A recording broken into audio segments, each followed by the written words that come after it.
finally, here's the commander of the Parthian army on his cataphract camel, ready to lead people into the fourth and final battle, as there was a bye in round 4, and being the organizer, I kind of picked up the bye, or picked up one half of the bye anyway, and this means he was into the fourth game against yet another Roman army, and very similar deployment to the first game, with the Romans managing to find some place in between terrain to anchor a big long line of legions.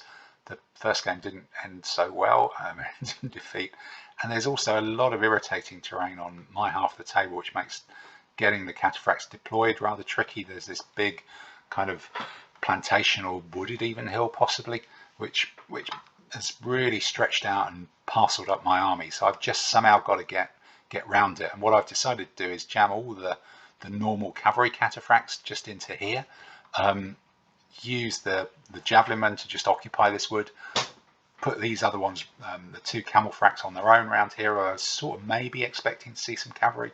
Looks like that's that. And I think the flank march is probably coming on this, in fact, yeah, it will be coming on this side over there. And the Romans are probably just going to sit and wait and absorb it. So here's the enormous Roman army.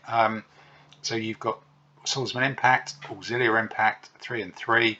That's another 3 and 3. So from a Parthian point of view, that's good, because there's more medium swordsmen. They're a little bit more squishy, but there's still 6 legions to go together. And the important bit is they've scrimped on the rear support, ready to go forwards and attack.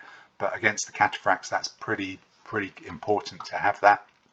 The commander has got support. There's included commander in both. They're both unreliable, so it's putting them on a very straightforward defensive positioning if they do end up with unreliability, but only one of them supported. And then a cavalry command, which is pretty decent actually. 3 cavalry, 1 impact, one of those is impact, 3 light horse, but there's not really space on this table for them to play about. You know, they're not there, so they're actually lurking over here, and they may well anticipate the arrival of the flank march. So yeah, there you go. They've lined up, ready to see if something does come on that flank, see what's happening, because they also don't want to face these cataphracts coming down here. But it does mean there's nothing that's really pushed into this plantation, because they have been forced to turn over there. And actually, oh god, yeah, the waterway on the other flank. So they do know that it's coming on there, and you know, quick tot up of points. They know that it's going to be a lot smaller than them. So what's happening here on the other side?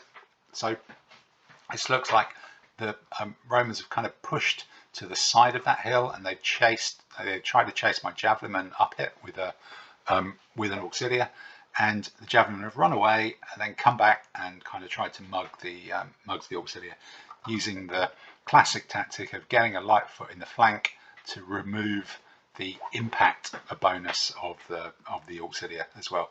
And then probably what must have been an early disaster for the camel fracks. There's only one of them left. They've gone in to engage the Roman legionaries. Maybe someone's actually maybe that might even be the general in the middle there, I suspect. So he's the best one of the lot. He's a general. He's got rear support. He would have had an overlap. My mediocre spearmen don't really want to play against legions, but we've engaged them with this bit. But there is a bit of a gap in between those 2 lines, so there isn't a solid line of 8 legions in the middle anymore. And yeah, there it goes. You can see the legions have been tempted to come rushing forwards. These great little forged in battle figures that take paint really well. Been tempted to come forwards and have a go at the mediocre Greek city spearmen, but the javelin men have now polished off this guy, so create a bit of a disconnect between here, that they can just sort of threaten. It looks like this side of the table is going down, but it's disconnected from that one, and that's not really where it's at for my plan.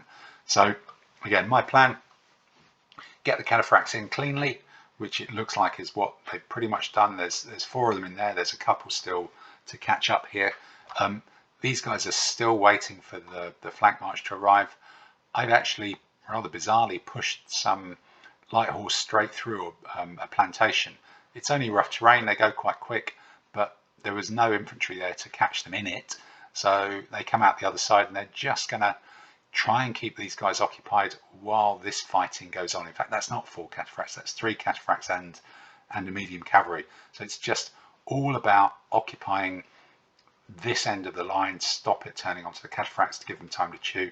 And here is the flank march. It's allowed to come back on anywhere on the side that it's chosen. So they've chosen to come back on behind this plantation and put themselves as a reserve. So these guys have suddenly been waiting for nothing. They've not turned up there.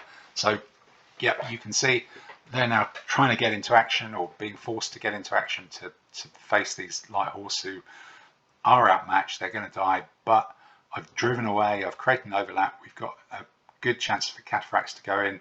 There's 2 there, there's 2 there, there's another one, or 1 or 2 coming up this way, or unless one's died. Big hole in the line there. Red markers, green markers, yellow markers in there.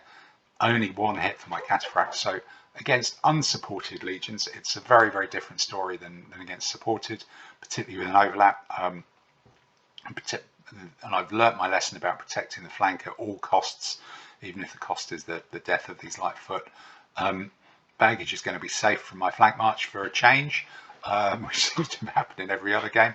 But the cataphracts are chewing away this big lump with some squishy stuff sort of behind it. So, but the camelfracts, the stars of the show, they're all gone. But the legions are now a long way away from the rest of the table. There's only really this kind of thing that's destined to die. These guys uphill that are going to be hard to get hold of. A few light foot to kind of run away. And this is quite a lot of fighting power and firepower has killed 2 camelfracts and probably the spearmen as well. Over on the other side, another hole kind of develops as the struggle goes on. My light cavalry probably got out of dodge here.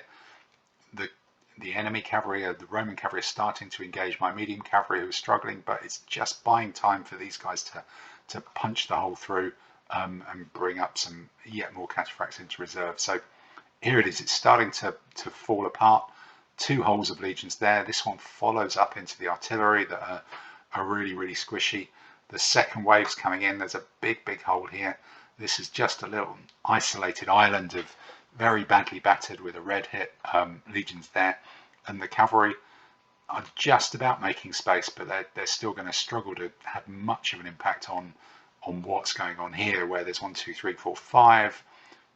These can deal with this bit, keep it busy. From 5 almost soon to be unopposed cataphracts just steaming forwards and knocking big holes in the Roman army.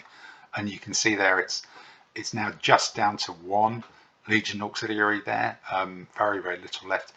The cataphracts actually steamed forwards, just straight forward, sweeping everything in front of them, trying to take the baggage.